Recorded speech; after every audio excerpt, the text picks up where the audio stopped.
मनुष्य का जन्म केवल हाड़-तोड़ मेहनत करने के लिए नहीं हुआ है। यह विचार कि कर्म ही जीवन है, बीमार सभ्यता की उपज है जो अपने नागरिकों को यंत्रों में बदल देना चाहती है। ऐसी सोच ने मनुष्य को उसकी सहजता से, उसकी स्वतंत्रता से, उसके आनंद से वंचित कर दिया है। यहाँ तक कि जो व्यक्ति खुद को सफल मानता है वह भी अक्सर भीतर से खोखला होता है, क्योंकि उसने अपनी चेतना को किसी बाजारू लक्ष्य के आगे गिरवी रख दिया होता है।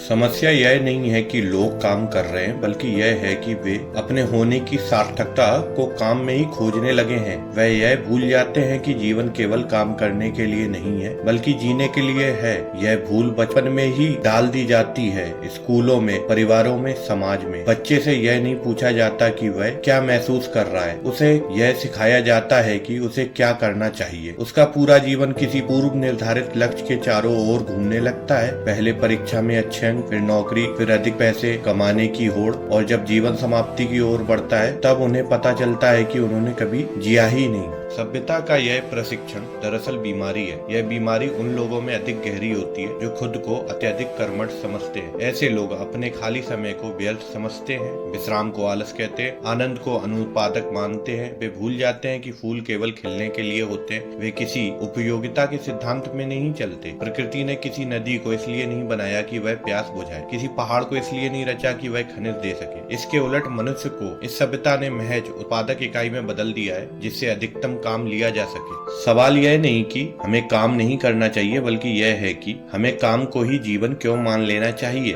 काम जीवन का हिस्सा हो सकता है, लेकिन अगर वही सब कुछ बन जाए तो जीवन बोझ में बदल जाता है। यह विचार कि जो अधिक काम करता है वह अधिक मूल्यवान है, गहरी साजिश है। यह साजिश उन लोगों के लिए फायदेमंद है जो व्यवस्था के शिखर पर बैठे हैं। उन्हें ऐसे लोग चाहिए जो हर समय काम करें, लेकिन कभी यह न सोचे कि वे जी क्यों रहे हैं। स्वस्थ समाज वह नहीं होता जो सबसे अधिक उत्पादक हो, बल्कि वह होता है जिसमें मनुष्य सबसे अधिक स्वतंत्र हो और आनंदित हो। लेकिन ऐसा समाज तभी संभव है जब हम अपने भीतर से इस बीमारी को निकाल सके, जब हम यह समझ सके कि जीवन का उद्देश्य केवल काम करना नहीं, बल्कि जीना है, बिना किसी कारण के, बिना किसी लक्ष्य के, बस जीने के आनंद के लिए।